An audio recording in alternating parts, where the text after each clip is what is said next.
બહુ યાદ આવે બાબા. પપ્પાની યાદ આવે તો ત્યારે શું કરે બેન? રોવાનું આવો. લાડ રે લડાવતી તે પપ્પાને જોયેલા છે? ફોટામાં જોયા હતા. ખાલી ફોટામાં જ જોયા છે? ત્યારે મારા પપ્પા હોત તો કેટલું સારું હતું. તો અમારા આટલા બધા દુઃખનો સામનો તો ન કરવો પડે. શું શું તકલીફ પડે છે બેન? ખાવાની અને ઘરની જ પડે. કેમ કે ચોમાસામાં ઘર પડું થયું છે ને પડી જાય છે. અને રાતના અહીંયા મચ્છર પણ બહુ કરડે. પંખો નથી એટલે ગરમી પણ બહુ લાગે. અને ઘર ચોમાસામાં પડી જાય છે તો અમારે ખાલી એક જ ઘર પછી પડી જાય છે તો અમારું શું થશે? આ ઘરમાં જ અમે રહીએ છીએ. એટલે આ તૂટેલા ઘરમાં રહ્યો છો? હા.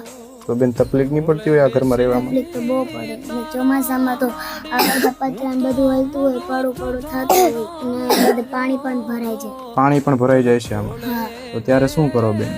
અમે ખાલી એક શેટી છે, અમે અહીંયા બેઠા હોય ને